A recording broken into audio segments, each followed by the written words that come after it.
It's a I don't know, I forget what the comic's called. It's like a comic strip about this couple. And yeah, it's The Nun and Her Husband. You know what, Chad? I feel like we need to make that comic book a reality now. That's all it should be, just The Nun and Her Husband. We'll do it makes no sense. We'll make it a long list of comics you need. Kevin Corduroy's is becoming a comic before that crap, okay? I'm going to draw a stick figure so I can get out quickly and it'll get 1 million views. There you go.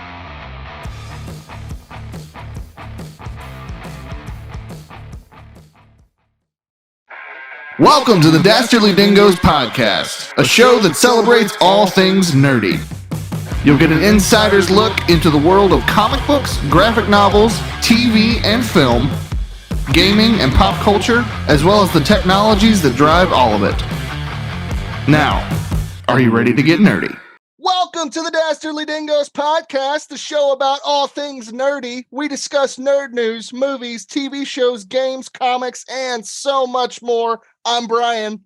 I'm Jeremy. I'm Chad. I hate you so much. And brace yourselves, because we're about to get nerdy. Folks, this week's guest is a ridiculously talented performer and an amazing human being. She's rocked the stage in plays like The Wolves, Dracula, A Christmas Carol, King Lear, Hype Man, Coffee Break, We've Come to Believe, The Electric Harvest, Macbeth, and so many more. She's been in films such as Every Day and Hit Me Up. She's a member of Kentucky Shakespeare and Actors Theater of Louisville. Ladies and gentlemen, Dingoes and Dingettes. We give you the fantabulous and dynamic Angelica Santiago. Yes, thank you. I don't think I'll ever get another introduction like that, ever. Well, just carry your phone in your pocket and have that ready. And every time you enter a room, just play it beforehand. Perfect. There you go. See, we've got you. We're here to serve. We got you covered. Love it. So how is the year of our Lord 2021 treating you, Angelica? Oh, actually a little bit better than 2020. So that's good. Definitely, yes. Not a high bar though. Yeah, the bar was set low, but we can only go up from here, right? So hopefully. So this year has been, it definitely started out like, what's this year gonna look like? But have been very fortunate to be able to see some acting come back into play a little bit, which has been nice. And just hoping that trend continues. Yeah, for sure, man. Cool. For sure. Yeah. Well, this is actually a really cool moment for the Dingoes because this is the first time we've had a full-time actress on our show. We've had other people that do comics and write and stuff like that, and they've also done acting in the past, but that's your main gig. Like that's what you do. That's your passion. Yeah, it's what I went to school for. It's what I'm paying my student loans still for. So yes, student loans. So I think until I pay those off, I'm going to be pretty committed to the craft. That's for sure.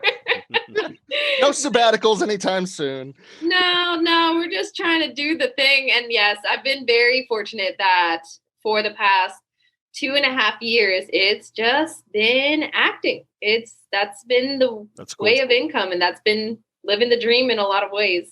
That's awesome, man. Well, we're going to get into that in just a minute. But before we do, first of all, you are now as an honorary dingo, madam. And so you are allowed to come on the show whenever you wish. You don't even have to warn us. You can just pop in. It doesn't matter. Yeah, didn't right. know that was part of the perks. Yeah, man. We give only the best benefits here. It's true. That's what we're about. All right. Here's a new segment we're going to introduce called Begging and Pleading. It's where we're going to hit you with facts like we've had over 25,000 views on our channel, which is amazing, but only 10% of those people have subscribed to our show, which means we've got the vast majority of people coming and watching and then leaving. We want you to come and want you to watch our videos, but if you like it, just take the time to click on the like button, hit subscribe, hit the bell notification, share with your friends. It means a lot, and it helps us to continue to do what we're doing. Have you done it yet? Okay, go ahead. I'll wait. Please. Just subscribe, please. We've got shows coming out almost every day. We're doing movie reviews, TV show reviews, comic book reviews. We are interviewing all kinds of indie creators about the process and what it's like to market yourself in this age and the digital world, tackling tough topics like imposter syndrome and what it's like to be a nerd. All right, end of rant, back to the show.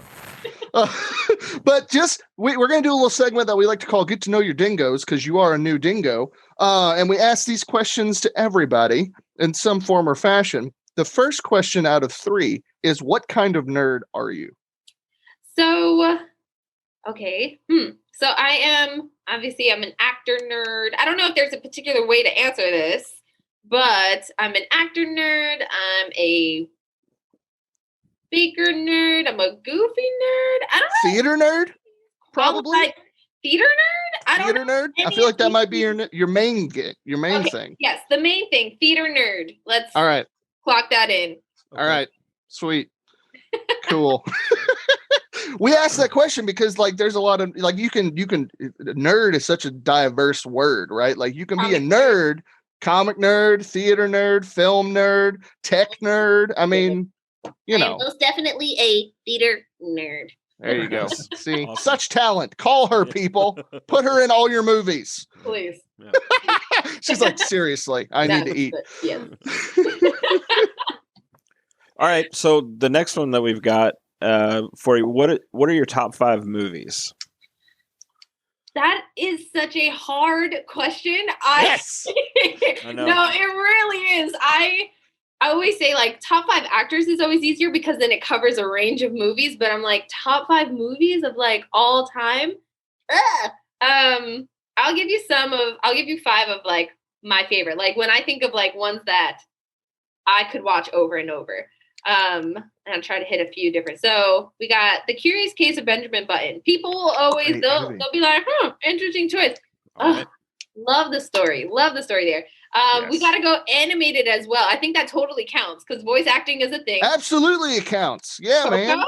Coco, who's with me? Yes. Oh, Good. the song. I cry every time. Remember me? Come on now. And it has my Latinos in it. So gotta love it. And it's so beautiful. Like I think that's the thing that really as someone who has now recently in the last few years really gotten into like digital coloring and everything, it's phenomenal. Like the colors in that movie are gorgeous and just such an original take on Day of the Dead and all those traditions. Yes, yeah, the culture, the vibrancy, the music is just all of it lived out. I love that movie so much. And, makes you cry a little bit. Get you in your emotions. So, like a 5-year-old every time. Every single time. You'll never see me cry. Oh, you stoic? Yeah. Hold it all in. Yeah, I understand. Chad's the same way, as you can tell. I don't think his face has actually changed this entire time. It's just a picture. Yeah. It's not really Chad. Chad's off making dinner. We just got a post up there. Come back halfway through and we're like, oh, okay. He's alive. He moved. I am. Well, hey, listen, I'm enthralled by your all's conversation and I have a question coming up. So I'm waiting my turn. He's pumping himself up. That's what it is. Yeah. Now I like to give Chad a hard time because I'm almost convinced that he's a robot. Because like up until he got a cat, he didn't have feelings. Yeah, there were no. Would you like to explain that to Angelica? Yeah, how you got feelings? Let's dive into that. Okay. Wow, all of a sudden it's become a counseling session. Yes. You didn't realize she's actually a counselor. She's not an actress. Yeah, so it's an intervention. Yeah, that's all it is. We're not really recording, Chad. We're just here because we love you. Okay, so I was born in 1976. And no, so here's the deal. Okay, so growing up, we had pets, and I did love our pets. It was fine, whatever. But overall, I just never really had any feelings. Let me stop you right there. Clearly, you loved your pets because you're like, I love them. Fine, whatever. Yeah. Okay. Good point. I didn't really have any feelings toward animals. I didn't have feelings and loved. Okay, or kind of loved. So anyhow. I have 4 kids and my daughter really wanted to get an animal. And so I didn't want a dog because they're a lot of work. We had dogs growing up And maybe that's where my bitterness and sociopath came from. But either way. So we decided to get a kitten because we know cats are pretty they do their own thing and all that. You don't really have to train them and all that kind of stuff. So we got this sweet kitten named Gigi, and it was shortly after we brought her home that I discovered I had feelings. And the reason why I discovered I had feelings is because someone sent me, or I saw on Facebook or whatever, a little meme or GIF or whatever. There was this cheetah drinking at the side of this lake, and you're sitting there, and I swear to you, I immediately thought of our kitten Gigi as I'm looking at this cheetah, and it like literally had feelings. And it was within like 30 seconds of that video, this alligator jumps out of the water, grabs it by its neck, and pulls it into the water while the cheetah is like fighting to survive. And of course it didn't, because the alligator just turned it over in the water and drowned it and ate it. And it was at that point that I discovered I had feelings. Jeremy, like you're rooting for the alligator, man. Jeremy's like, yeah, that's what they do. It's great. I mean, here's the thing. I grew up on Discovery Channel. This is not phasing me in any way. Well, it only phased me because I actually had a little kitten that I thought, what if something happened like that to this kitten? Like it really affected me. And it's funny because after I told it on one of the shows, I told that story before, and Andrew Morris sent me a meme of the exact opposite thing happening, where the cheetah went and ate one of the alligators. Yeah, man. It was awesome. I was like, yes, that's a circle of life. Chad's like, vindication. So wow. Yeah, that's amazing. That's God used that kitten to change your heart of stone into a heart of flesh. Yes, there it is, man. There's still a lot of work to go around, though. Well, it's coming around because now I often think of like my mother-in-law. She had to put her cat down because it was so old. Yeah, and you just talked about how hard that was. Oh, you know what? So I was watching the Hunger Games, and in the first video or the first show or movie or whatever, and the kid wants to go back for the cat. Yes. She's so attached to this cat. She's like, I've got to go back. To get the cat. And the whole time I watched the movie, I'm like, leave the friggin' cat. What are you talking about? It's a cat. Who cares? It's the end of the world. Like you're gonna die doing that. But now I would go back and get the cat. Yeah, you would, because you have feelings now. Yeah. You're a real boy. I'm a real boy. Oh, I'm so glad we have that recorded. That's fantastic. Yeah. All right, so Angelica, so you've got number 3. Number 3. So you got Curious Case and Benjamin Button and Coco. What's your third?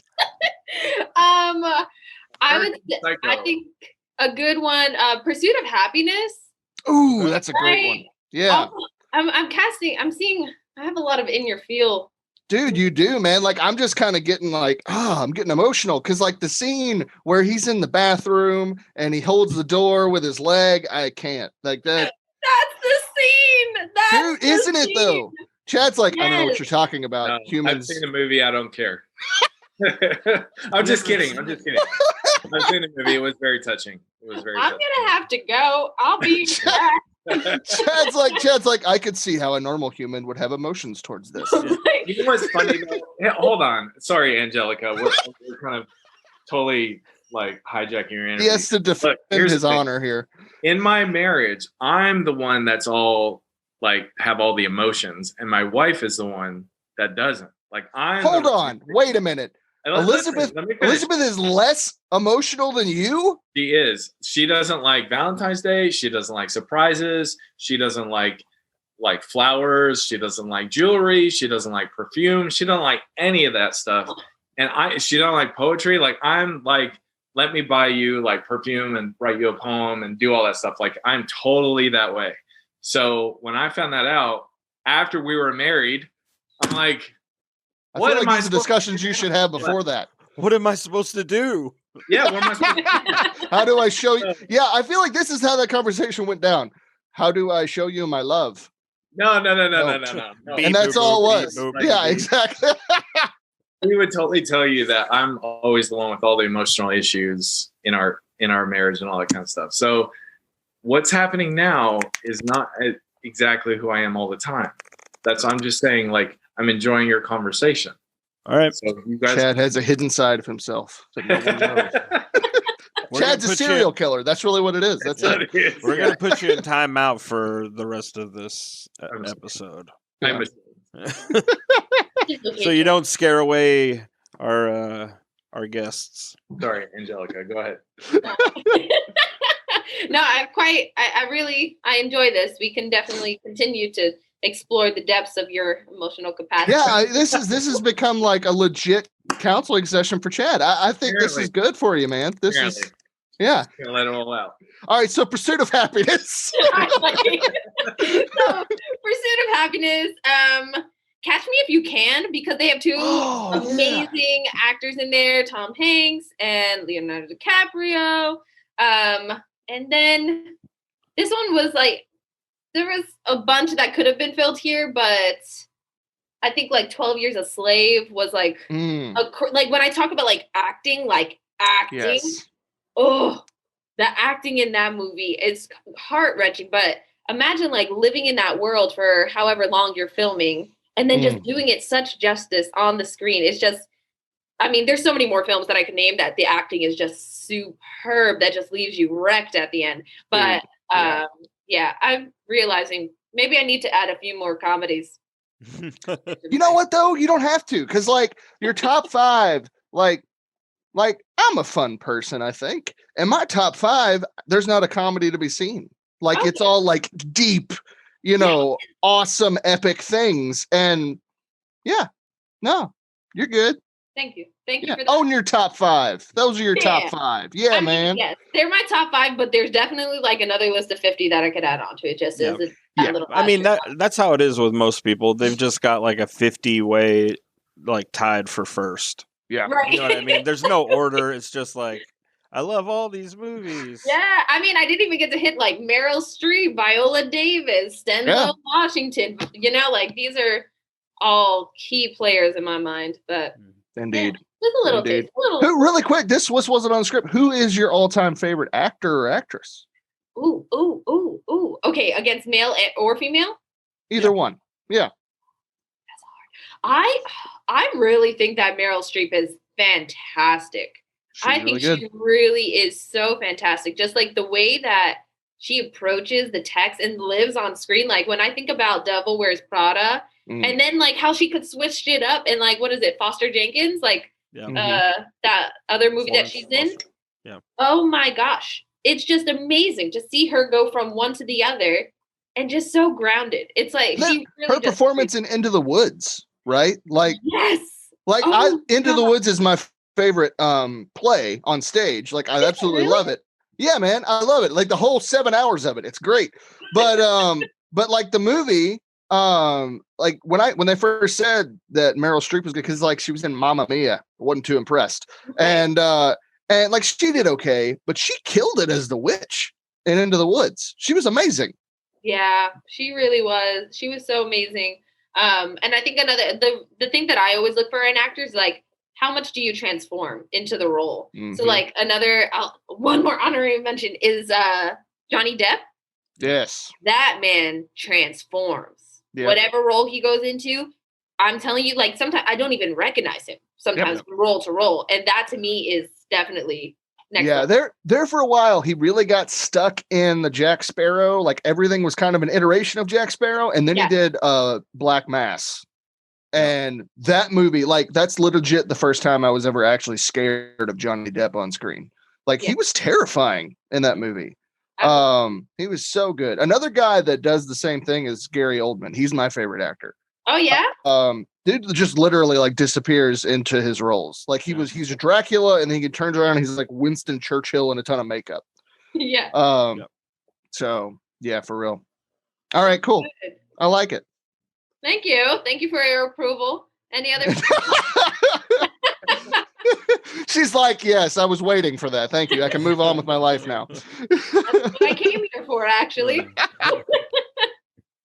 Okay, so 2 things. First of all, in my own defense, God. as I'm watching this interview, Jeremy has as much of a stoic appearance as I do. So I'm just saying that. Okay. But that's Jeremy's thing. You can't take that away from Jeremy. Yeah. Sorry, Jeremy. I'll have my See? own. As part of my Ron Swanson vibe.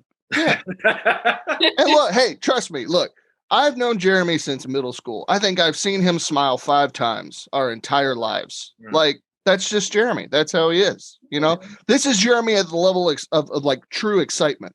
Yeah. Wow. I'm jazzed. And that's it. That's all you If get. I can get him to crack a smile during this, then I feel like I will have won. Then you've done what 99% of the people have never accomplished. Sure. Great mission. I'm here for it. There you go. Okay, so here's my question, and I have to set up a little bit of context for this because my question is, what are your top 5 plays and musicals of all time? And the reason why I'm going to say one thing I have to say, I'm not much of a musical person.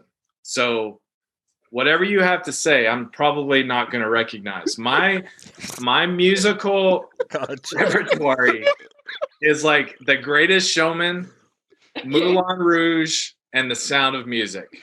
All right. I would have never pegged you the Sound of Music kind of guy. No, I don't think he's saying that he liked it. I think he's saying that's like the that's it. You've never seen anything else. Yeah. Do you like Sound of Music? I both like those, and those are the only ones I've ever seen. See, I picture Chad like spinning around in his living room singing "The Hills Are Alive." Well, I The get Sound to of be Music. twice when I watch Moulin Rouge because it's in there too.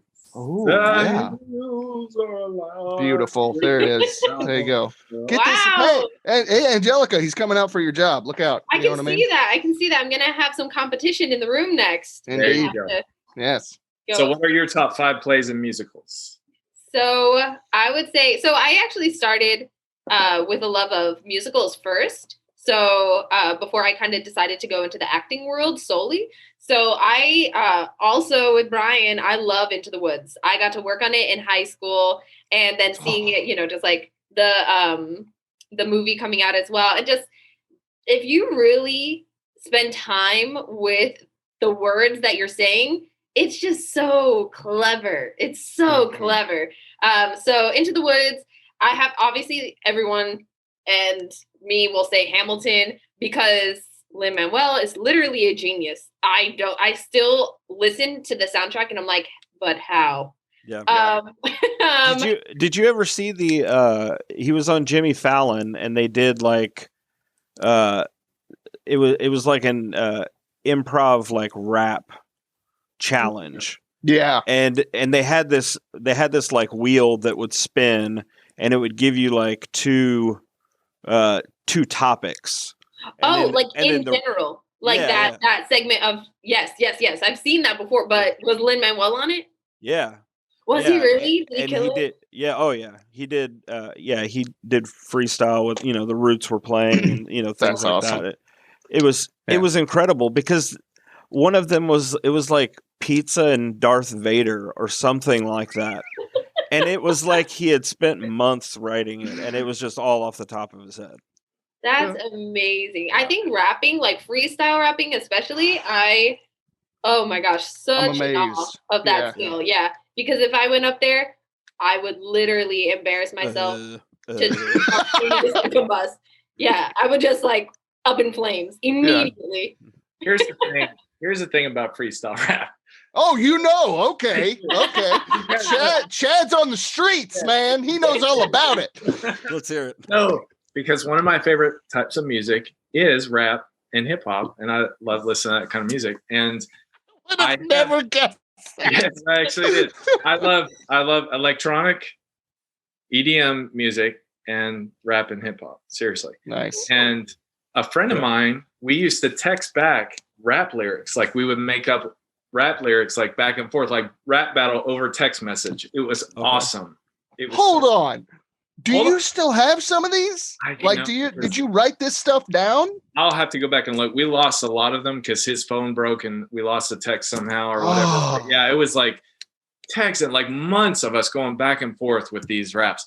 But the one thing I want to say about the freestyle rap that's so difficult is that you are like literally having to think about lines like 5 lines ahead while you're saying the lines that you're currently saying in order to string everything together. Like it's literally like chess with words. Yeah, I don't know how people can do that. Like it's just it's amazing. It is like a special, it's a special thing all on its own, a skill that I definitely don't have, and that's not me being humble.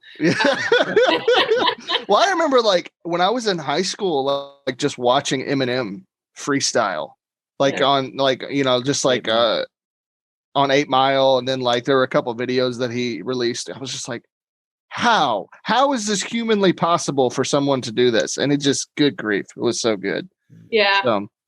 So all right, Into the Woods and Hamilton. What else?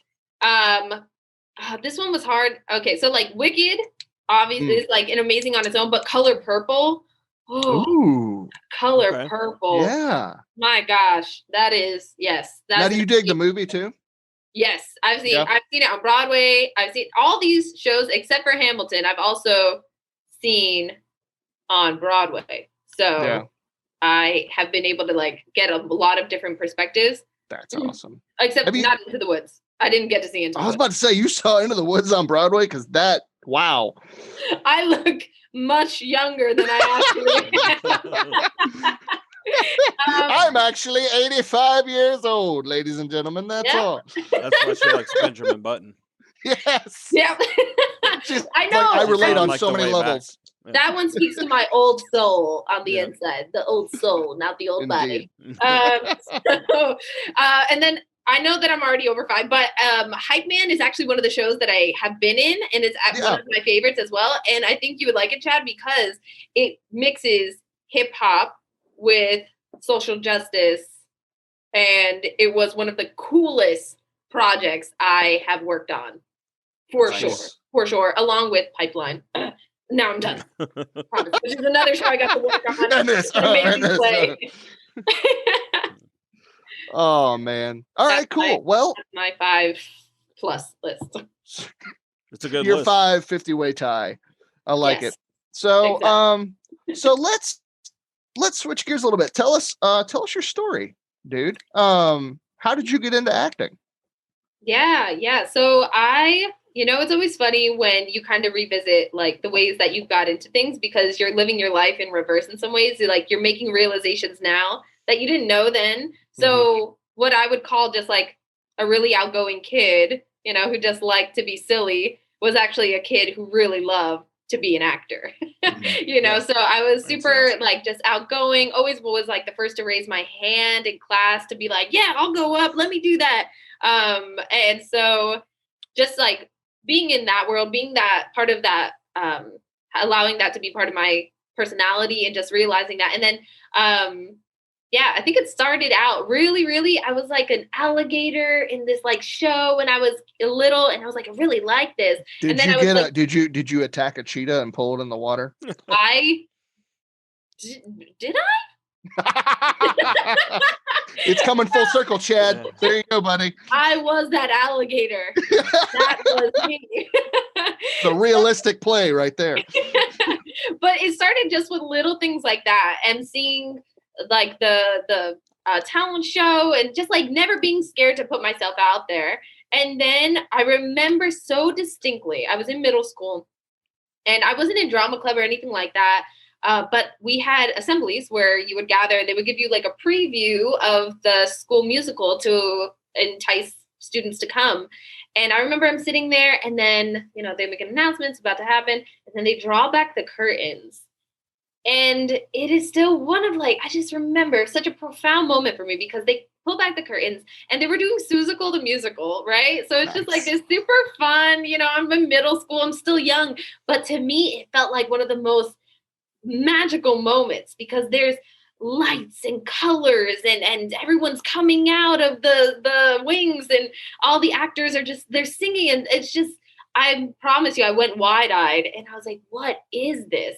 And so for the next year, when Drama Club came around, I didn't audition or anything, but I went to every rehearsal. Just that lurker in the background. Yeah. Like I wasn't in stage crew. I wasn't like, imagine some rando person just coming to rehearsals, and I was just there, and I was like, yeah, just like, I don't know, I just want to be here. Yeah. The director just like, she was like, are you in stage crew? I was like, no. And she's like, what are you doing here? Okay. So I realized then that maybe, this is something I should get involved in. Yeah. But that didn't happen until I went into high school. And then from high school, just was a part of every single play. The passion grew, and or more so even the musicals, the plays, but the musicals were the big thing. And then until my senior year, where I was fully intending to go to school for culinary arts. That was going to be my thing. I was going to be a baker. I was going to go to the CIA up in Hyde Park in upstate New York.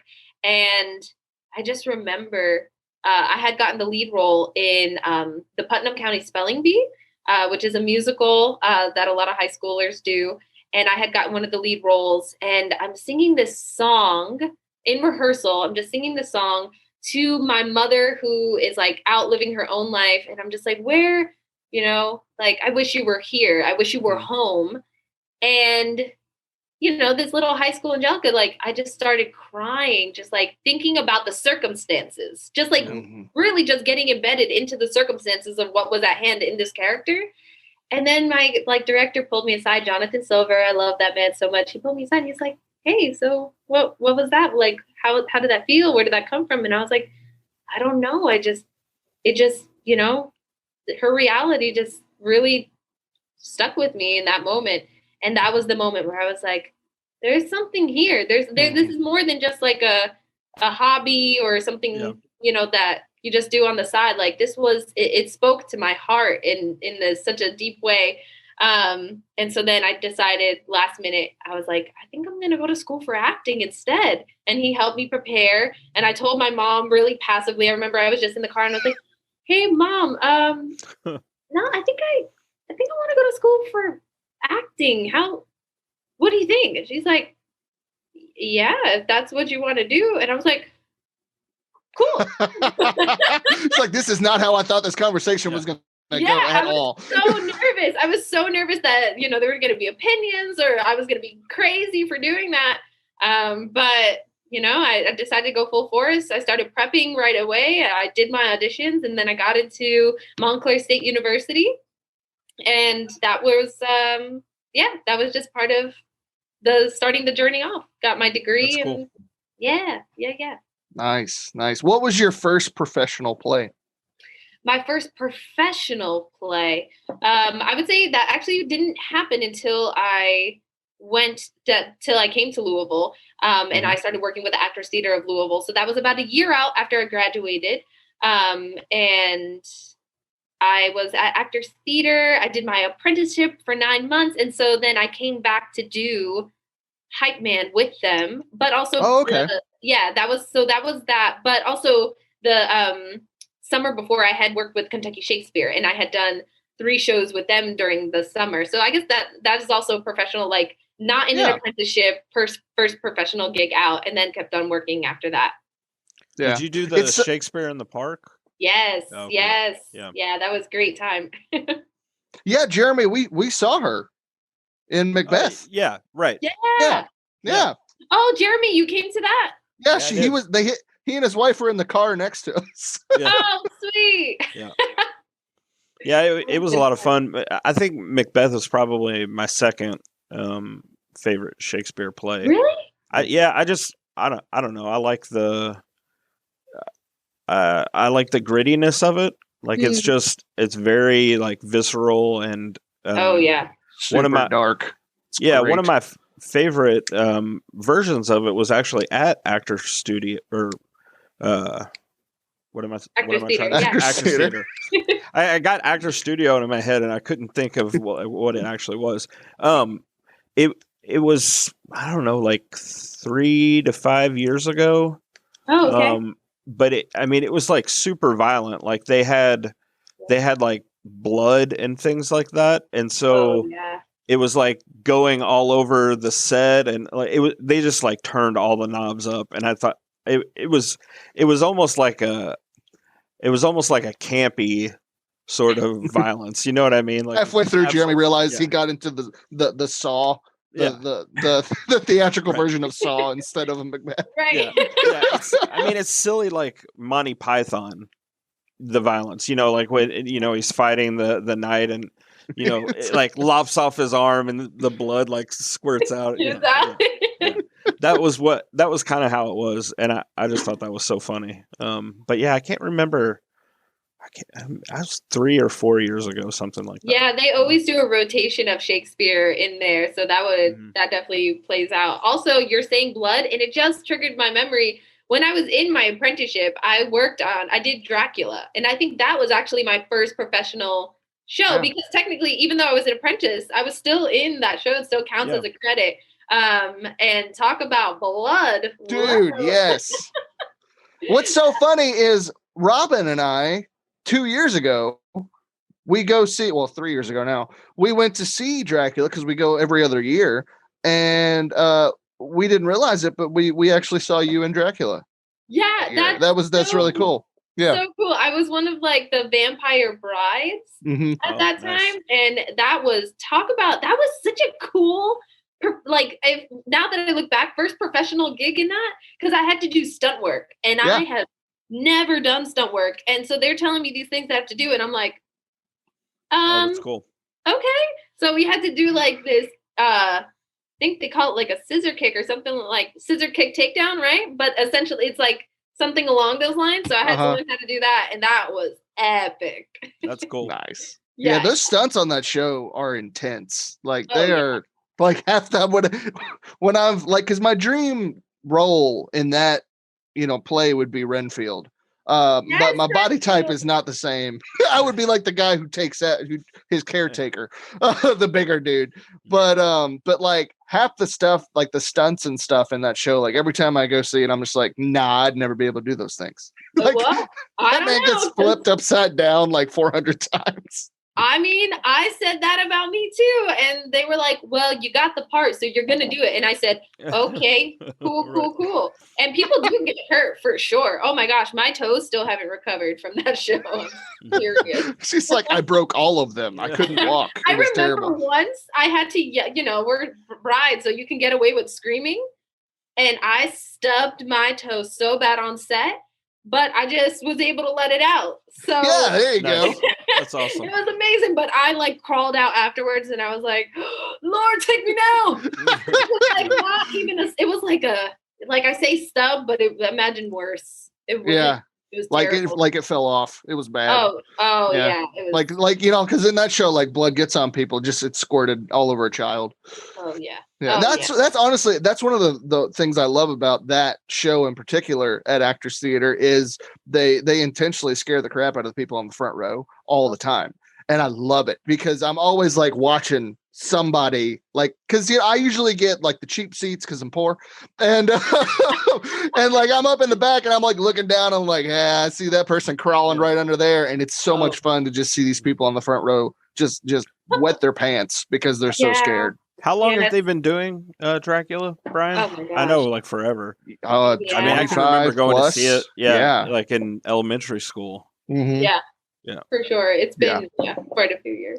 Yeah, the first time I saw the play, I loved it. The first time I saw a play, which they're doing that again, it was a female Van Helsing, and the guy who played Dracula looked nothing like your stereotypical Dracula. It was before they rewrote everything, so it was more like the traditional play of Dracula, and this guy had like long blonde hair, and it took place in America. It didn't take place in London. So like it was like America in the 1930s. So like instead of the ship that crashes, it's a plane that crashes. And it was just a really cool take on it because like up to that point I had never really seen that iteration, and then not too long after that it got rewritten at Actors Theater, and it became closer to the book. Yeah. That's really cool. Neato. Yeah. So cool. So take us from college. So what brought you to Louisville? Yeah. So I'm a year out of college and I'm doing the actor thing, which means I was doing the serving thing. I'm just doing that and kind of, navigating it the best that I can. And then I get a call one day from a really great friend of mine who was doing the apprenticeship at the time. And he's like, I really think you should consider doing this. And I was like, you think? So I was like, okay, I submitted and they said, okay, you can audition. But I didn't have a lot of time to prepare. So I just kind of prepared the best way I could. Went out in there for my audition and I got the call back. And this is, I think I don't know if I mentioned this. This was for the apprenticeship at the Actors Theater. I think I had. Yeah. Okay. Yeah. Just want to clarify because that's a very poignant part of why it brought me to Louisville. Yeah. But I go in there, I do my audition, I get the call back, and you need the call back the day of to be able to know that you're going forward. So I got it, and I was like, okay, cool. So then I go in there and I do my call back, and I felt pretty good about it, but I was like, we'll see. And a few weeks go by, and I get an email, and they're like, thank you so much for auditioning. We're going to put you on the wait list, and you should feel really proud of yourself for that because this is a very short wait list of people. And that's a really big accomplishment in and of itself. And also people audition for this program 3-4 times. And this was my first time. So I was like, okay, I felt really, it's weird though. I felt really confident and and I don't get that feeling a lot either. Sometimes you just leave the room and you're like, that was good. I think that was good. But then I was like, okay, this is just what it is. But then I would say maybe like a month after that, I'm just babysitting one day and I get an email and they're like, hey, somebody has dropped and we would love for you to take their space. And I'm telling you, I don't think it was like a movie I wept in that moment. It was like seriously a scene from a movie where I just read it and it just like total ugly cry. Oh yeah. And I'm babysitting and this little boy the kid's like yes. They're like, and I'm like, do you know what this means? Do you know what this means? And he's like, no. Like I'm 4. He could care less, actually. So I was just like, oh, whatever, it's fine. I was like, you're not about to rain on my parade. You're just like, shut up, 4-year-old. Bob, this is great. Yeah, which is actually funny. When I look back now, some of the greatest news that I've received in my acting career, I've been babysitting. So maybe there you go. If you ever want to like increase in your career, just start babysitting again. Yeah. There you go. I think you're onto something. Yeah, I feel like that's how it works. Yeah. But so I get this email and I'm like, of course, yes. But then, after I knew that I had to do it and I wanted to do it, but, it starts to settle in like, wow, I'm about to pack up my bags and drive out and live in this new place that I've never been and nobody that I know and just go for it. But it never felt so right. And I never would have guessed that 9-month apprenticeship where I intended to come, do what I got to do, and then go back to New York would have brought me to a place where I'm now about 2.5 years into living here in Louisville. Yeah, man. That's how we get you. Yeah. I know. We're just like, come, we'll give you a job. Oh, now you're staying. You're not allowed to leave. It's crazy. Louisville is very bizarre in that way where I came and people kept on telling me, they're like, Louisville can get you. It's going to get you. And I was like, not me. I was like, that's cute for somebody else. Yeah. Well, like Chad came all the way from Canada. So like, that's how, we get you, man. That's how it happens. Oh, I didn't know that. Yeah, I was born in Canada, but I've lived in the States most of my life. So I feel more American than Canadian, honestly. And I'm married to an American. So what brought you to Louisville then? I was young, so was my parents. So okay. they would move around. I thought you were like, I was young. It was a mistake. We've talked about, your acting on stage and now you're having opportunities where you're getting to act on film. Talk about the differences. Yeah, for sure. I would say there definitely is a difference. Same motive, different way of bringing it out, right? So it's like text is text. text. Story is story is story, right? The character is the character. The emotions are the emotions. It's just all about how do you bring them out then in the environment that you're in. For the theater, you're playing to the back of the house. You have to make sure that, everyone can kind of see, and you're this little person up on the stage. And so you have to be larger than life for this live audience. Whereas with film, you're playing to your audience right here. The camera is right there. And so, and you can't look at it. And you can't look at it. And you can't look at it. For theater, the audience, like, you look out, right? And you do your thing. And then you're like, okay, this thing is here. And I have to know that you're there, but I can't look at you. So you're not there, but you're there. Cool. So that's something that's one thing you have to be really cognizant of. And then a lot of it just comes down to the skill of it, where I know for me, I'm very expressive. Like, I got hands going. I usually have body going. My face is always going.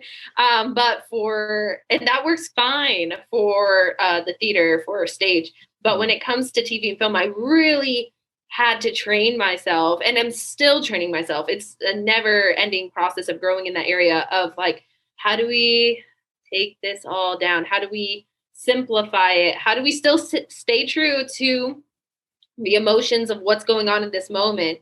But I can't be, if the frame is this, I can't be going like this, the entire time. So how do I just make sure that I know what my frame is, what my motivation is, stay true to those things, but keeping it really simple? And what's so intimate about both mediums have different ways of being intimate, but what's intimate about TV and film is that, every little eye, like way that you move your eye, every little twitch, like those, they seem small to you, but they're huge on the screen, and if I were to do, this on TV and film, that's great. If I do this in TV or on the stage, they're going to be like, you're not doing anything. Yeah. We're going to need you to amp it up by like 25%. So. It's interesting. When I was, I took one of my theater professors in college. Actually, he used that technique, like film acting, for the stage, but it wasn't for the audience. It was for yourself. Oh, so he would be like, take that, like that subtlety, and really like during rehearsals, it was almost like you started off subtle, and then you would gradually, the more you rehearse the play, you would gradually get bigger. And then you would end up being more, dramatic for the stage.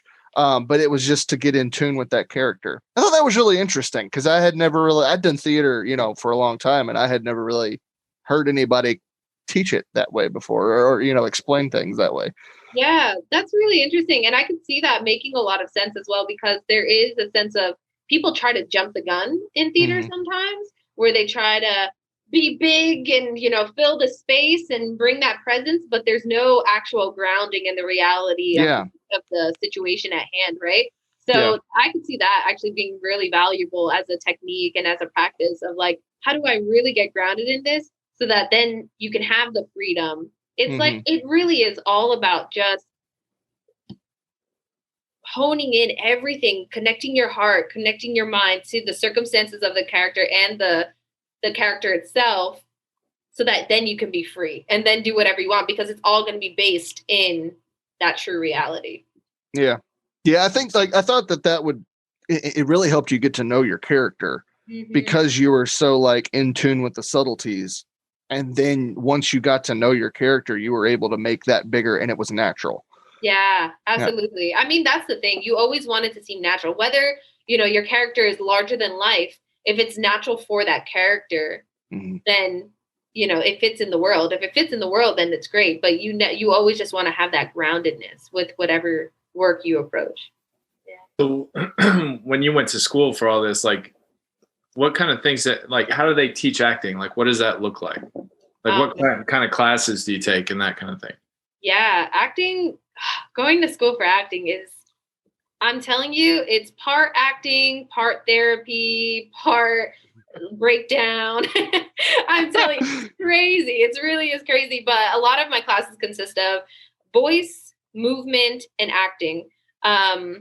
And voice is more so not about singing, but more about just finding your voice, finding the depth of your voice, finding the highs of your voice, all those different things. Movement is getting in tune with your body so that you know how to feel natural, how to look natural, how to live within it and not be like, what do I do with my hands? Yeah, exactly. And then acting, of course, is connecting your emotional self to a piece of text and a piece of work. And all of that, really, I think that I was just having a conversation, actually. I feel like my college experience, right? They break you down and then they build you back up. And the way that my school is, every school is different with the way that they approach how they teach acting. But my school really approached it with a toolbox method, which is essentially they teach us a bunch of different methods because there's a lot of different methods to acting, voice, movement, and we just studied all of them so that now we're out in the world and we just have a lot of it at our disposal. So whatever way helps me to drop into a character, I can just be like, oh, well, remember that one time we studied this and we did animal work, we did, this work, that work, and I can draw on all of that to help me drop in. But it is really, it's exhausting, to be honest. Those 4 years, they're hard. We started with a class of 16 and we ended with a class of 9 because you're just doing so much hard heart work, so much hard actual physical work. Your body is being trained. But it leaves you, with a stronger foundation of being able to go out into that world because it's a hard industry to go into. Did they when you all first day of class, freshman year, did they line you up and they were like, half of you will not be here by the end of graduation? It's like, oh, that's always uplifting. That's great. I feel like something I feel like they were more of like, you won't all be here. They were kind of did with like a smile instead. And I was like, that's even more like. That's worse. Okay. It's like half of you won't be here by the end of this. Yeah. Okay. Am I going to be in a well somewhere? What's wrong with you? Did you hear that too? It puts the lotion in the basket. So it was, they were equal parts supportive as they were hard on us. Like I remember one of my movement teachers, it was like, if you're late, you're not coming to class. You're out, you're locked out. And you could be like 30 seconds late. You're late. Bye. So they really develop that tough skin in you. That's for sure. Yeah. So as a professional actor, what does an average week look like for you? Like if you came on the show and you were like a banker or a teacher or something like that, most people would understand it's a 9-to-5 job. But like for you, what does that look like? It's different. It's different all the time. When I, let's say I'm doing theater work, that is consistency for about 2 months, maybe 3 months, right? And then after that, you have to find a new job and you have to find a new job. So, and that's kind of what I love about my job, to be honest, is that it's always different. I don't think I'm the type of person to do a clock in, clock out job. Not to say that they're bad. That's just not my personality. So for me, what acting looks like on a day to day, is kind of hard because it's more like a season to season. So if I don't have a job, it's me looking for a job. It's me maybe dropping into a class. It's me, maybe engaging in different ways in theater, talking to different communities, doing play readings to fill up that time and keep that bug active while I work, my money job. And then when I'm being able to be in the craft and work, it looks like if I'm in theater, you have rehearsals during the day, you have your nights free, and then eventually it switches. And then you have your days free, and then you have your performances at night. And so that's kind of a little bit of insight into that. Do you have to memorize the entire script, or you just memorize what you're doing that day? Like you'll read the whole thing so you know what's going on. But if you're coming in for a rehearsal, you just have to memorize for that day, or do you have to memorize the whole thing? Ideally, you're doing both, and you're kind of, as you go on, you get your script first day, right? And you read through the whole thing, and then you kind of, it's like a day by day, right? You want to come in prepared, memorize with what you're working on for that day. But then at nights, it's an all encompassing job, because at nights I'm going home and the job doesn't end, I'm going over my text again and I'm reading what I went over and making sure I memorize, and then reading the whole story, like the whole play again, and memorizing other things that I'm going to work on in a day, 2 days, a week from now, because that process goes by so fast that you really can't waste any time. So it kind of is like a day by day, but then you're kind of doing that back end work in the nighttime. Yeah. Are there particular roles? I'm sorry, I've gone off script here, guys. Chad's like, I have a list of 30 questions. I'm sorry, I'm breaking the fourth wall here, but I'm just fascinated because I've never talked to an actor before, so I don't know like what you go through, you know, in your daily routine and all that kind of stuff. What do you even do? What's that? Chad's like, do you brush your teeth the same way we do? No, I was thinking about that, and then I was wondering, like, are there certain roles that you look for, and then like I'm sure different directors are different, like different directors are different, obviously, but like some approach it in a certain way, like where they're like, you have to have every word memorized, whereas others are more like free, like, well, just act out the character, obviously stay within script, but you know, if you feel like it should go this way, then do that. Like, have you experienced that in acting? Yeah, I mean, I think that also depends on the medium as well, right? So theater is a little bit more word perfect because you have a play, you have like that story arc. There's just a little bit more structure that like someone wrote this. It's a play that is established, especially if it's like you're doing Shakespeare where people know this. And you kind of have to match that. So I feel like there's a little bit more of that in there, but even within that, you know, there's different directors with different styles. Some who are a little bit more strict, who are like, you need to be off book, you know, within 2 weeks, a week, whatever the case is. And then some who give a little bit more grace, you know, within that. So you just kind of have to read the room. But always being more prepared is better than not. But when it comes to TV and film as well, you know, that's where it's kind of different, to go back to your other question for whenever I go on to like a TV or film set, I know that I should have like my scene memorized, but there's no need to memorize the other parts of it. You know, it's good to know the context of the story that you're in, but you just kind of do a scene by scene day. And, you know, you can go in prepared, read over your stuff. And that's the thing. You read it, you do it. And then that's it. And then you're done. You don't have to redo it every night. And within. Sorry, I was just going to say, but if you're interacting with another actor and there's like a dialogue, wouldn't you kind of need to know what they're going to say? Like, wouldn't you need to know their part as well? Yeah, I would say like just the scene, like if you're talking specifically TV and film, whatever, or any. Yeah, I mean, definitely in theater for sure. You have to know, like, what's your cue? What are they saying? And then also you want to get it to a point where it's not just, oh yeah, they said that, now I said this. Yeah. They said that, now I said this. It has to be, they said that and this is affecting me now. You know, it's not just like a cue by cue. This is like, how do we make this real? And then the same thing for TV and film for sure. I just think within TV and film, there's a little bit, you don't have to memorize a whole movie unless you're the lead. Unless you're the lead of it. You know, if you're in every single scene, that's where it kind of becomes different. If you're in every single scene, then you have to memorize everything. Whereas TV and film, if say you're more of a minor character and you have like one scene, you can kind of know the general context and then really, you know, hone in on your scene, whatever it is. But then, you know, there's no need to kind of memorize the rest if you're not in it. You should know it, but you have to memorize. I would hate to be the lead in anything. That just, like, the thought of having to remember all those lines just gave me indigestion just now. Like, I can't handle it. That's what a lot of people say. I'm so bad at memorizing things.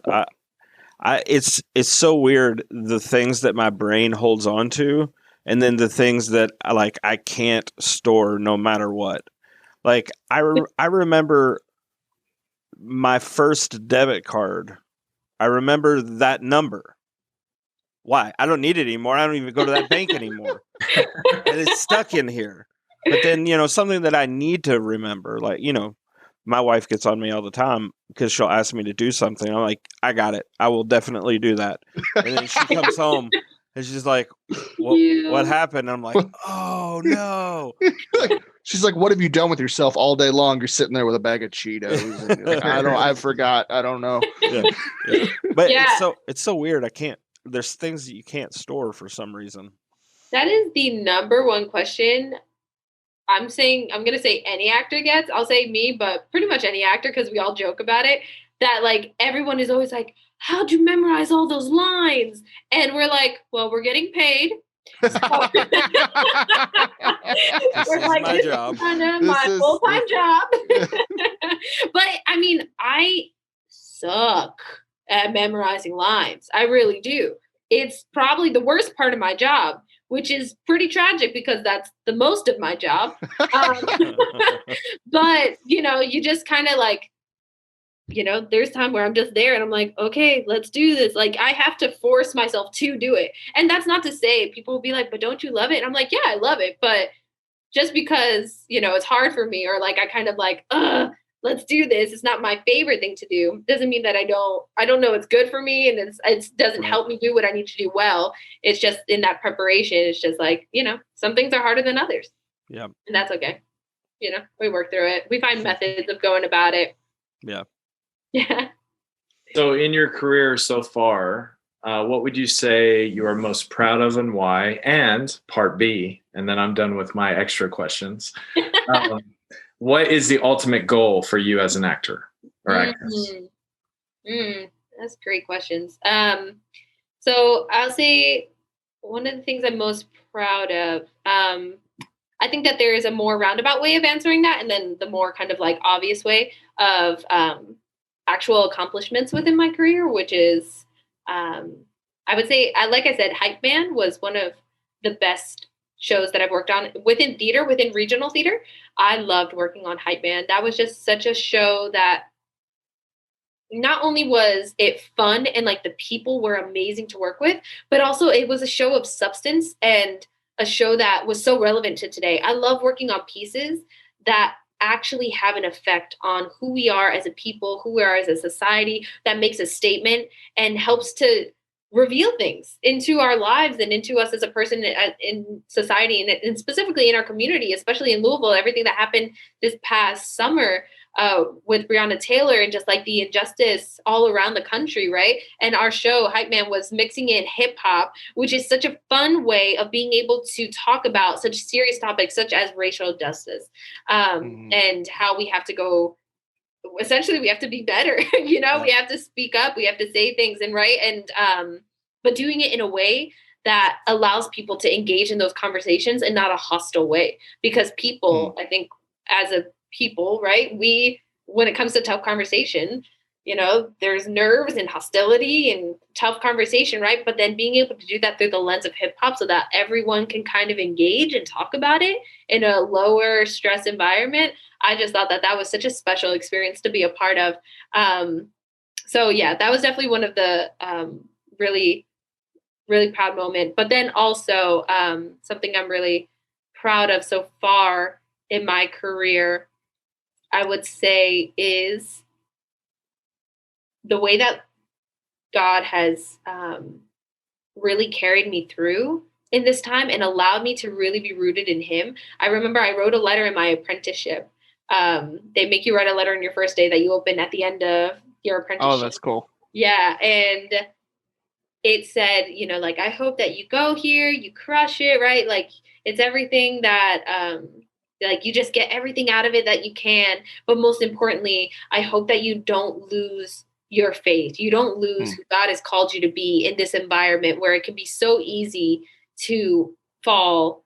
I pray that you just are able to live out your faith in such a strong way. And at the end of my apprenticeship, I was able to open that letter and really feel like, wow, Lord, like, thank you for carrying me through this. Thank you for allowing me to remain in you ultimately throughout this apprenticeship, and really keeping him as the focus and not letting, and kind of going forward, keeping him as the focus and not letting the world, the industry of acting really consume me, because it can easily consume you. So I would say that ultimately is the thing that I'm very proud of as well, because that's the only way I would still be able to be doing acting today.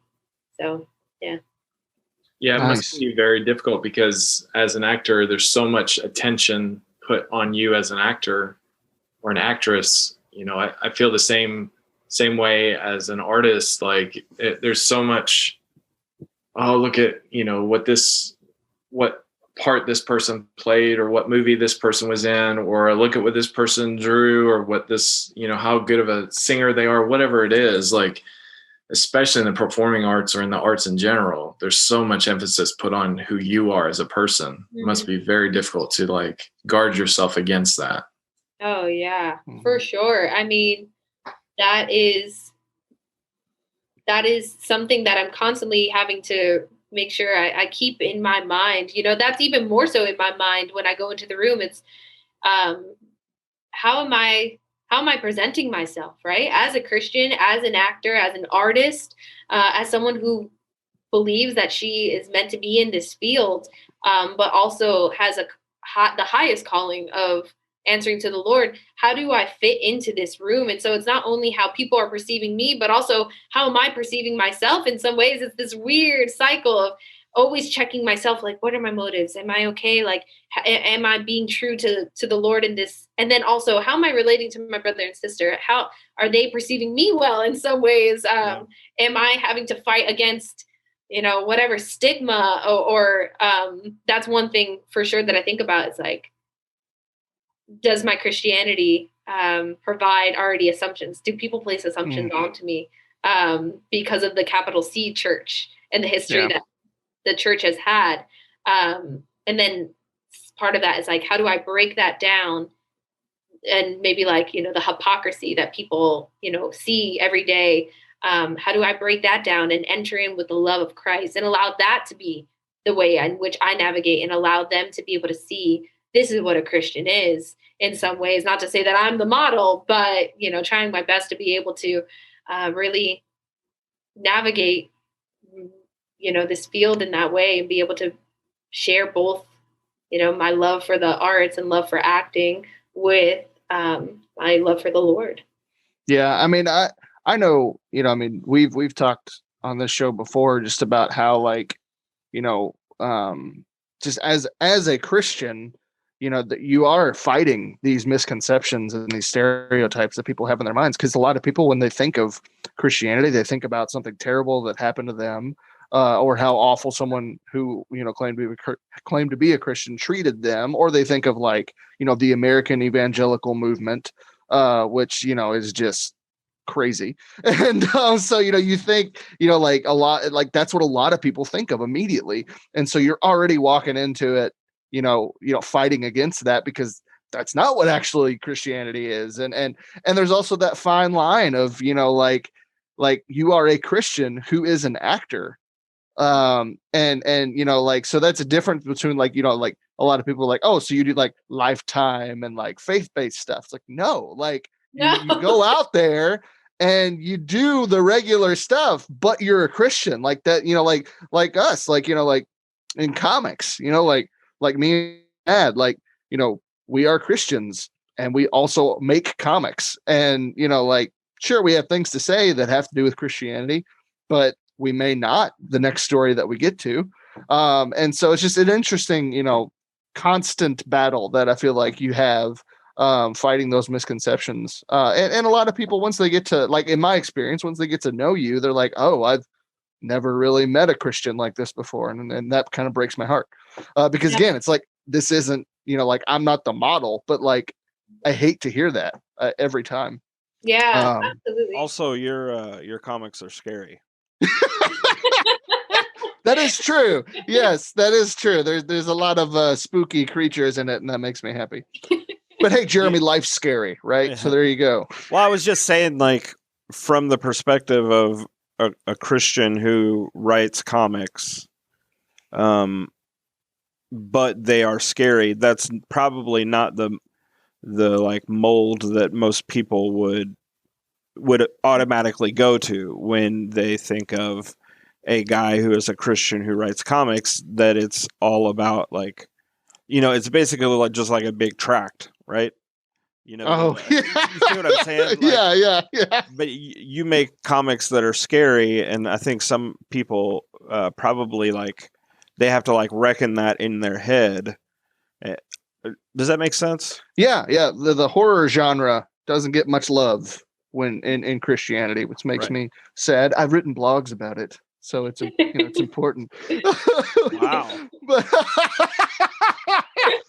you don't know though, because you don't read. Well, I mean, so how many words are we talking? I don't know. Too many for you, probably. I would imagine. Hey. He would look at it and be less like, than "No." 70. It's not a children's book, Jeremy. Those 2 sentences?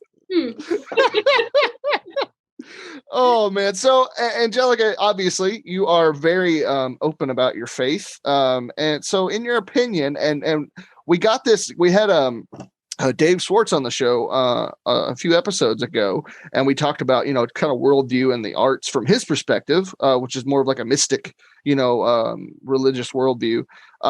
So from the Christian worldview, in your opinion, how important are the arts from the Christian worldview? That is so good. There's so much to kind of dive into that with that question, because when I think about the arts, I think how they are so special because they really allow people to communicate in a different way, be able to literally change the atmosphere in a room. The arts are able to address things in ourselves that we're not even really aware of, especially when I think about specifically what I do as an actor, right? One of the things that draws me to it is the fact that I get to relate to people. I get to tap into the depths of humanity in a lot of ways. When I think about this vessel and the complexities that the Lord has placed into us, the way that our emotions work, our brains work, and how complex that really is when you think about love and the depth of it. And when you think about depression and hurt and just like all those really vast emotions, right? I get to enter into those stories and those emotions. And it gets to, in the art of theater, you're hoping that people come in and they leave as different people, right? You hope that they come in and they're like, that's me, or that's my family, or that's someone I know, and this is breaking my heart, or this is inspiring me to do this, or whatever the case is. You hope that people come in, hear a story, experience a story, not just to see it, but to actually feel it and to leave thinking about it, continuing to have conversations about it.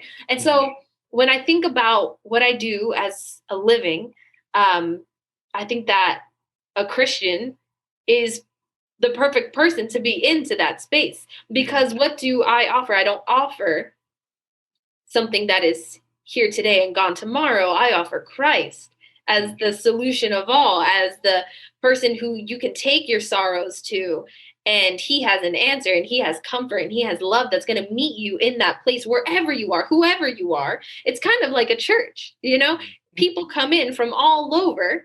It doesn't matter what you look like. It doesn't matter what your story is. It doesn't matter, I've done this and I'm not like this and I'm not good enough for this. Come in, experience, and prayerfully leave as a different person, right? And so I just see Christians as they should be the best at the arts, honestly, because they understand their brokenness. They understand humanity in a way that only Jesus could have understood it in its entirety, because he is perfect and yet he knows both sides, right? And so I just think about that a lot as a Christian who's walking in the arts of like the depths of humanity, and knowing that there's always a hollowness, even in our arts. And how do we fill that is with Jesus. How can I do that in my acting? With Jesus. And how can other artists do that as well as with Jesus? So I don't know if that answers it. Yeah. No, I mean, we, like I said, we talked to Dave, and his perspective, was coming from a different place. But I think you're absolutely right. As a fellow Christian, I think we have, we want people to know Jesus more than anything else. Because we absolutely 100% believe like that he is the answer to life. And I think when you're dealing with big topics and big things, big important things like that, just kind of going back to what you said earlier about hype man and social justice, you know, I think it's very similar. Is the best way that we can communicate, and the best ways that we can, I believe, intake or take in information and you know, really chew on things that move us is through story. And story, you know, it takes, you know, many different forms. It could be in a book, it could be in a play, a movie, a TV show, a song. You know, in any form, storytelling is how we communicate. And so, you know, in any kind of worldview, but I believe, you know, specifically Christianity, you know, we are, you know, trying to tell people what life is all about actually through the storytelling means that I believe, you know, can interact with people in levels that nothing else can. And so I don't know. I think, like you said, it's so important, you know, for Christians to be in the arts, not, you know, take the arts and put them in a Christian bubble, but to go out and to go and be in storytelling in some form or fashion. I mean, obviously, if you're, I'm not saying if you're a Christian, you have to do that, but like, you know, those of us who are gifted in these ways, like we're gifted in these ways for a reason, and we should go use them, you know, and to point people to Christ and to point people to real life and to celebrate all these things together through story. Yeah, absolutely. And what you said too about like not being just a Christian actor, but an actor that is Christian, you know, as well. It's like and we've spoken about this, like I love being with non-Christians. Like I love it. I know that sounds really weird, but I really do, because I didn't come to faith until later in life. So I really am able to relate in a lot of ways, because it's not that, you know, foreign to me. Like I remember like distinctly being like, you know, I'm just out here. I really don't care about Jesus. I'm not really concerned. You know, I have other things that I'm worried about. And then so being able to take that, I think that's a unique part of my story as well, right? That now I can take both living in the world for quite some time and now living with the Lord and allowing him to be my motivation in my days. I love being able to go into environments where there's non-Christians, especially in the arts, because now I get to just talk to them in a way where I'm like, yeah, I feel you, you know, and you know, we just get to have honest and open conversation because I've been there. Yeah, it's good stuff. And also like Jesus was the best creator ever. Like he created trees. He created like 50 shades of green. And like, I'm glad you finished that with green, because like he did not make 50 shades. I realized once I said that, I was like, better change that color real quick. Where are you going? Yes, it was green, folks. And the trees, you saw the connection I was making there. But you know, like he's just one of when I look around the world, I was like, to think that, you know, God created all of this, and then he created us to be in his image, and now we get to be creators and storytellers. I'm like, that is living out Christianity, you know? It's based in creation. So it's essentially being tiny little creators. Brian and I have talked about this a few times, how it's kind of, I don't want to say it's annoying, but when people always say, oh, so you make a Christian comic. And unfortunately, when people say that, like they have in their mind what a Christian comic is. Lifetime. Yeah. Or like real clean and, you know, all that kind of stuff. And then like Jeremy made a joke. Yeah. And then you open up Brian's dark, demonic, you see the all devil. that stuff going on, you know, in his comic book, and it just kind of throws you off. Hey man, read the Old Testament. It's scarier than anything I've ever put in a comic. Yeah, exactly. And that's the point, is that a lot of times when people say Christian comic or a Christian movie or whatever, they have in their mind a stereotype that is not what being a Christian is. And Right. so and then they often lump in what you've just created into that category, and it comes off, it's almost offensive because it's like, no, like what we're doing is not what you think it is. And Okay. you've already put us in a category. And I think that gives you a great opportunity then, though, to surprise someone into saying, oh, you can be a Christian and do something that is very profound and complex beyond just the stereotype that, people have come to assume is a Christian, or what is Christian. So, I mean, look at J.R.R. Tolkien with Lord of the Rings. Yeah. Like, so many people so many people do not realize that is packed full of, Christian doctrine. And I mean, the dude was a staunch, Roman Catholic. Like, he was a believer. And if you read Lord of the Rings, you see Christianity all over that. But people don't really consider that a Christian work. Wait, what? I never noticed that. Shut up, Jeremy. I was just like, Jeremy, were you not listening? I know. Like, At first, I swear I thought he was serious. He was like, wait, what? Can we go back 10 minutes? I've been zoned out the whole time.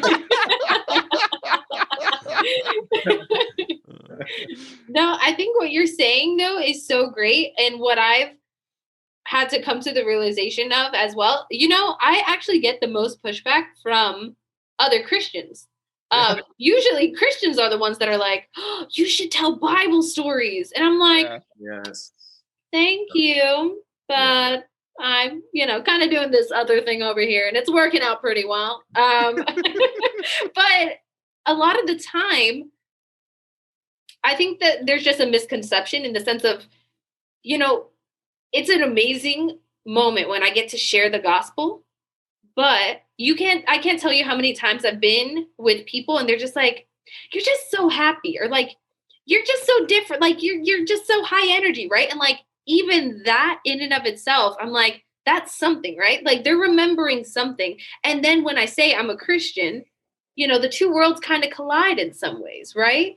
And so even if I don't get to specifically share the gospel per se, in my love, in my actions, in the way that I'm treating them, that is being a Christian in those spaces. And then, sometimes you don't get to see the harvest. Sometimes you just get to sow the seeds, and I'm just out here sowing seeds. I'm, trying to love beyond all measure, but and point towards the Lord, like I'm a Christian, and point towards the fact that I'm not perfect on all these things. And if I get to share the gospel, that's beautiful. But, I'm not gonna, painstaking be like, I need to share the gospel in order for this to be true. No, it's not true. Sometimes you just gotta love radically, sow the seeds, and pray that the Lord is going to send someone else along to continue to cultivate that. Or maybe he'll bring them back and continue to cultivate it. But it's not as, you don't need to share the gospel, or you don't need to like tell Bible stories to share the gospel. Yeah. And it's not like, it's like, oh, you and your friend who's not a Christian, you're talking and all of a sudden you're like, this reminds me of a Bible story. And then you go into a sermon like that is not real life, man. That does not happen. And honestly, like those people, I don't like being around. You know what I mean? I'm just like, nah, man, like I'm happy that you're doing what you're doing, but whew, that's a lot.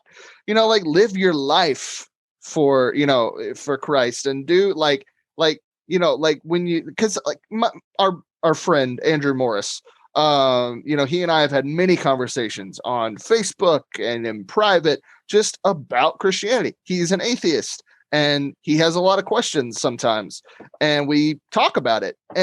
But other than that, we're talking about nerd stuff most of the time. We're talking about the horror movies that we love. He and I have a huge thing in common. We love the horror genre.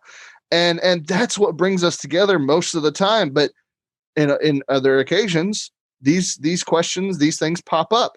And in those moments, hey, I have something to say. We can talk about this. And that's great. But otherwise, like I'm called to be a good friend. Right. Like I'm called to love people that I'm around, no matter what they look like or who they are or what their background is. That's living the gospel, no matter what career you have, no matter, what you're doing. And I think when people see that, they're interested to know why. Right. In and of itself, if you just share the gospel, like, hey, I just met you, I'm sharing the gospel, they're going to be like, great, cool story. What do I do with that? Right? Or they're more like, okay, go away, crazy person. Right. Yeah. But it's not until you really are able, and this is my favorite part, is let me hear your story. Like, yeah, man. You know, let me invest into you in this moment. Like, one of my favorite moments, I got to live it out last week, was where I'm just with somebody, right? We're just like, we're waiting until we get to film our stuff. And we're just like talking. I'm like, oh, so tell me, what's your name? Where are you from? And literally from not knowing this person, by the end of the day, I got to hear part of, their church hurt, how they grew up, their relationship with their mother. I got to hear all of these deep things and how, their mother is a strong Christian woman and how that's caused tension and all these stuff, right? And like that allowed itself to naturally go to a gospel conversation that led to sharing the gospel just by chance and also my testimony. But that would have never happened if I wasn't genuinely interested in just getting to know them as a person. Yeah. I think that makes a huge difference. Like you can tell when someone is actually interested in another person, right? Like if you we are called and our hearts should be shaped to genuinely care about other people. I think that's a true sign of a believer is, and you're not just going down the street, knocking on doors, looking for a conversion checklist here. It's like, no, like these are the people around me that I love, no matter what they believe, I love them. And I actually want to hear their story. I want to get to know them. I want to hang out with them. I want to, just do life with them. And that's what we're supposed to be doing. And, we're not supposed to shun people who don't believe the same thing that we believe. We're supposed to actually go to them, and be around them a lot. I mean, you look at Jesus's life, that's what he did. He just went out and hung out with prostitutes, hung out with, people that the religious folks wanted to do with. So, that's a great way for us to echo his actions and just go and hang out with folks, they don't have to agree with everything that we do. Yeah. I'd say like from a comic creator standpoint too, we get the same kind of thing where someone may say for you, like, act out a Bible character or, tell them a Bible story or something. We get a lot of like, people are always like, hey, have you ever seen an action Bible? Or you could draw like comic book strips or of stories in the Bible or that kind of thing. Yeah. But there's so much more that you could do with that. If you just look at like a C.S. Lewis or a Tolkien and all the stories that they've written that communicate the same things as those stories in the Bible, but in such an engaging way that a person that if you're just going to like shove the Bible down their throat would never engage with. Yeah. And I think as an actor or an actress that you have a beautiful moment where you can actually embody the incarnation because you can take on roles where you are entering into a different life, like, what someone else is experiencing and act that out and really feel who they are. And the better of an actress you become, the better your platform as a Christian is, because you can say, I can identify with all these people. I may not agree with where they're coming from, but I can identify with where they're at, and people, I think that really appeals to people to know that someone can feel what I feel and go through what I'm going through. Yeah. I was going to ask you a question that you've pretty much answered already about how your faith has provided challenges for you. But I was interested if you could just briefly talk about how you became a Christian. Oh, yeah, sure. So I was in college. I don't know if you know the campus ministry, InterVarsity. So InterVarsity was on my campus. And I didn't grow up in a Christian household. I did have a Christian best friend in the 8th grade up until like my junior year of high school, who really got me, I would say planted the seed now that I look back at it. But, once we kind of parted ways, I, really didn't keep up with anything of faith or the Lord at all. And when I was in college, and this kind of just ties into my testimony, I'm in acting, I'm doing all these things. And I was falling, it's a tough world. And that's why I love being in the industry that I am, because the acting industry can be very hard. It can consume you in a lot of ways. And it was definitely consuming me. And I just found myself in a very deep depression in college and going through some really difficult times. But I had some really faithful friends at the time who kind of kept on pursuing me. They're like, you should come to Bible study. You should come to Bible study. And I'm like, I'm busy. I don't want to go. I'm not going. Just like that. Just like a toddler in the cereal aisle. No, I won't go until we get Cheerios. I'm busy with my acting stuff. And then I didn't get cast in anything my senior year. Like I was a free year. So I was like, I guess I'll go. So I went, and this is still during like some really difficult times. But I went to this first Bible study through InterVarsity, and it was talking about the comfort of God in 2 Corinthians. And I'm telling you, in that evening, the Lord really pierced my heart. And, my now current best friend, she pulled me to the side. We did prayer partners, and she's just like, hey, what's going on? And I was like, it's just a lot, and just all this stuff, and kind of crying to her, and being super vague. But from that point on, I filled up my every single day with something from InterVarsity, a Bible study, a group gathering. Those were my new friends. Like every single moment was just with this group of Christians. And as just being around them, continue to learn about the Lord, continue to learn about God. And I'm like, why are these people so happy? Why are they the way they are? Right. Yeah. And at first, like, what's wrong with you? Yeah. Right? I'm like, why are you so happy?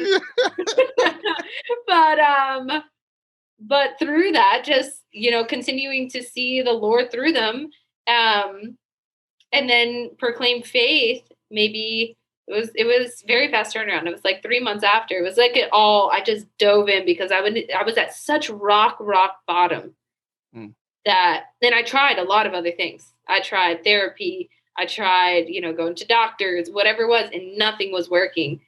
And then Jesus worked. Jesus worked. And so it's just a testimony to his healing power in life. And so that's how I became a Christian right before I left college. There you go. Yeah. That's awesome. Thanks. Thank you. Yeah. It's definitely, it's a great testimony. I forget, did I answer the fullness of your question? Yeah. Okay, great. Yeah, for sure. But yeah. We'll make a turn back to acting. What would you say your dream role would be? We just spent this whole time being like, I don't want to do Bible stories, all these and I'm not gonna lie, I would love to be in the Chosen series. I don't know if you're familiar. Yeah, man. With it, but I'm telling you, that right there is Christian art, Christian acting being done right. Dude, for real. Like I hate Christian entertainment. I just do. I've never liked it. I've never enjoyed it. Good grief. It's cringeworthy for the most part. It is. And like the only other time in my life where I was like, dang, this is intense, was The Passion of the Christ. Right. That movie, good grief. I never want to see it again, but it was so good. And like, that was it. And then like I kept seeing, the Chosen ads were harassing me on social media. And I was like, good grief, man. I saw a trailer and I was like, all right, that kind of sounds good. And they got me because it was free. Yes. And I was like, all right. I was like, I don't have to spend any money. And they had a Christmas short episode. And it was all from the shepherd's perspective. I was like, I dig that. That's pretty cool. That's different. And like, I watched that. And when the angels showed up, because anybody who knows my comics knows that's a soft spot for me. So like when the angels showed up, they did it perfectly. They didn't show the angels. It wasn't some weird man and like shiny costume or anything. No, like or it was even better. It wasn't a person that looked like me. You know what I mean? Like it was a bright light in the sky, and all you saw was the shepherd's reaction, and they were terrified. And I was like, yes, somebody finally did it. And so I kept watching the show. The show is fantastic. They actually show Jesus as a real, like as a person, like interacting, making jokes. Like this is a Jesus I would actually want to hang out with versus like the hello, I am God. Like, no, I don't want to be around that person. Come on now. Yes, no, look, I glow, I shimmer in the light like I'm in Twilight. No, but no, like, come on, man. Nobody, that's not Jesus.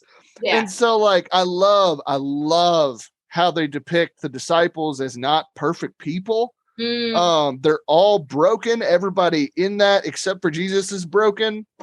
And the first episode has a demon possession in it. So there you go. Yeah. And also not all the actors are Christians. And you could be like contrary and be like, what? But what a way to share the gospel.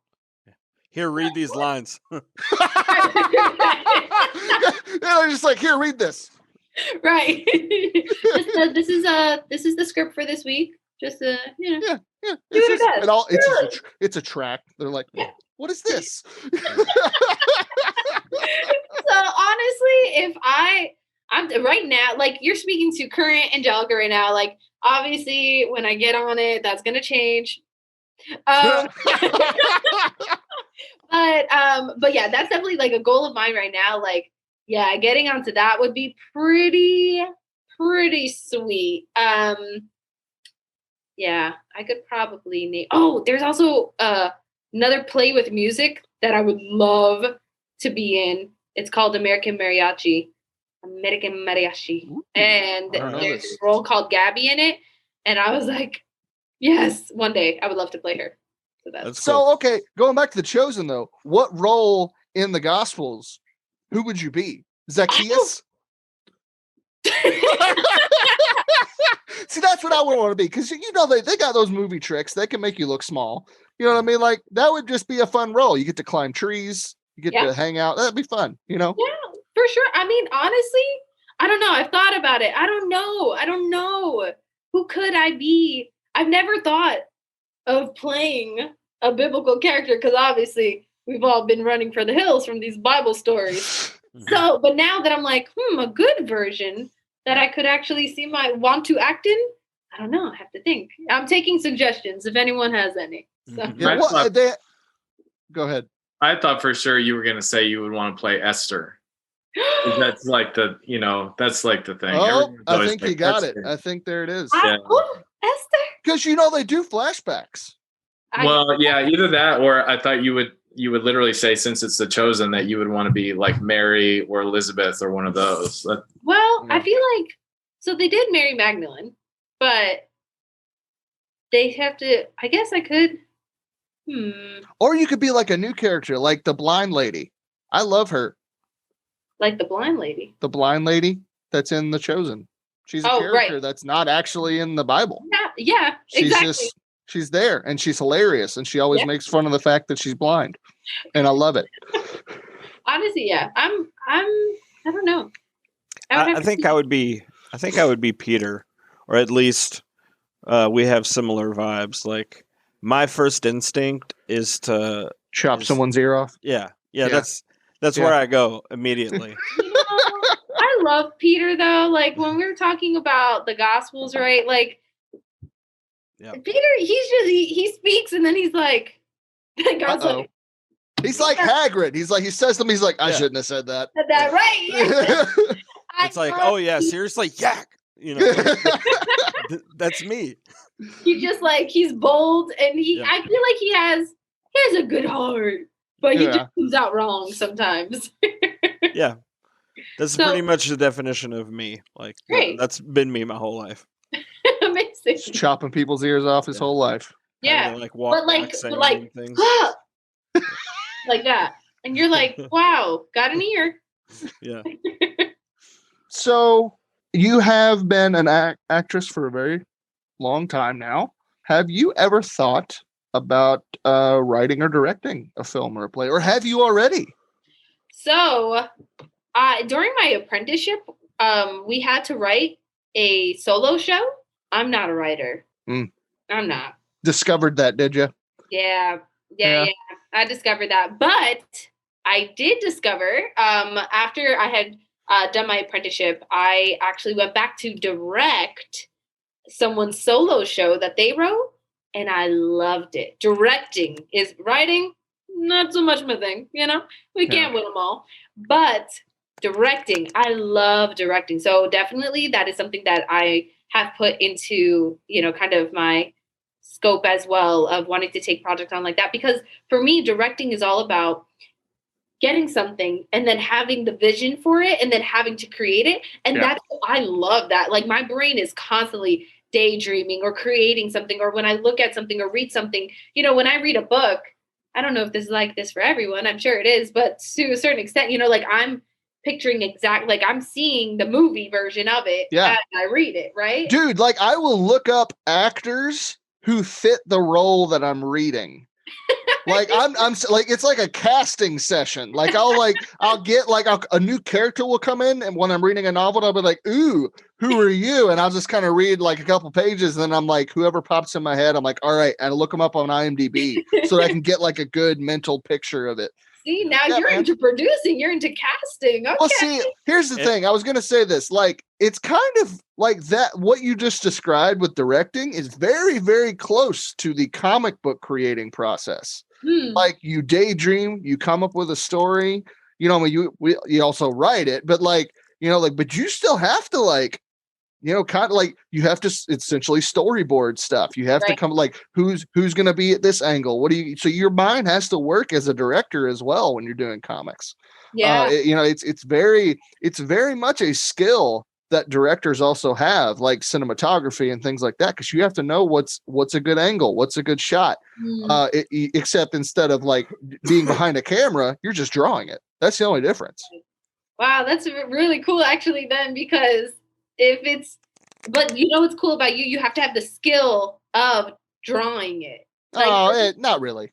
I don't know. You would want to see my comic, little stick figure. Hey, man. Yeah. You just draw some stick figures and millions of people will love it. I was about to say, much to Chad's chagrin, those stick figures will take you places. Hours and hours and hours of drawing complex, beautiful pictures. Just do we have to have another therapy session? No. I think we might next time. Next time for sure. You'll have to come back so we can do a therapy session.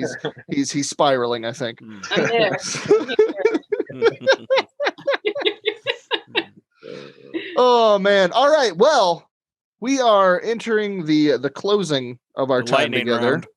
So we are going to do something that is a lot of fun, and it is the Dastardly Dingoes flashcard round.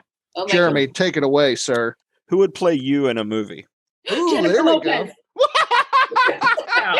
You had that one in the chamber. Man, I feel Ready to like go. you just like go to bed every night saying that out loud. You're just like, Jennifer Lopez would play me in a movie.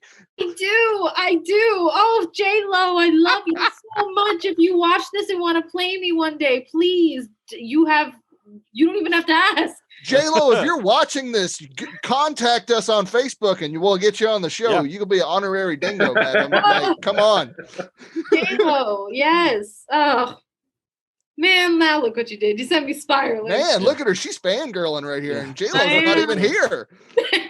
That's the power of J-Lo, ladies and gentlemen. The power of J-Lo. Come on. You can say no. So last question for you, Angelica. This is off script. If you could give one piece of advice to a person who wants to get into acting, professionally or, as a hobby or whatever. Unprofessionally. What would you say? Or let's just stick to professionally. Someone who wants to like go to school and get out there and start doing it. What would you say? I would say that the best actors are ones that really live life, that like really love deep, that are really vulnerable, that really care for other people, that really have other interests. So Chad would not be a good actor. Sorry, Chad. I like this. She's roasting you. This is wonderful. You know what? here's my only counter is that I can draw and make characters come to life. So I would just transfer that into my body and my can't draw mind. yourself. Whoa, sir, this is a family show. I mean, I think that something that has always like that has helped me is just like maintaining perspective that like I hate saying like acting isn't everything. I'm probably gonna get some flack for that, but it's what I mean by that is that life is important too, you know, like acting will ask a lot from you and you have to know when to say no and when to say yes and what to stand up for. And when you're like, this moment in my life, this wedding, this, you know, death, the funeral I have to go to, whatever the case is, I have to make this a priority because acting will always be there. So just love well, keep perspective, and I think you'll be fine. Cool. Rad. All right. So tell everybody where they can follow you to keep up with your work or whatever. Yeah. What do you got for us? Website, social media? Yes. So I have Instagram, Angelica Santiago Actor. You can follow me there and just keep up with me as a person. And also I'll post all my work and stuff that things that come up there. My website is angelicasantiago.com. I have my resume, headshot, different photos there, and I'll keep you up to date also on projects that I'm working on there as well. And yeah, feel free on my Instagram, message me. I'm always open to talking more about these type of things and just saying hello. And yeah, I would say Instagram and my website are probably the two best options of keeping up to date. There it is. That's me. That's me right there. The Dingoes Instagram account followed you today as well. I saw that and I was very honored. Oh man. Well, thank you so much for hanging out with us. And okay, this was an absolute blast. And we're gonna absolutely have to have you back on soon. Yes, I would love it. Now that I'm honorary, I might just pop up. Yeah, that's right. Yeah. Like, yeah, jump in, make fun of Chad, jump out. I'm for it. Let's do it. troll. Yeah. And then leave. Yeah.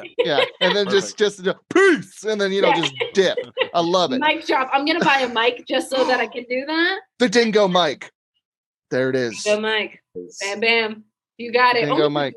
So. As a tech guy, that hurts me. I don't like dropping mics. They'll be fake. Okay. They'll toy mic. Let's go. There you go. Oh, Chad. Hello. What did you just drop that harassed my ears? I didn't like it. Oh, it's a pen. I see. Look at you. All right. Well, go ahead. No, I was just going to say thank you so much for having me on here. It was really great to be able to talk to you all.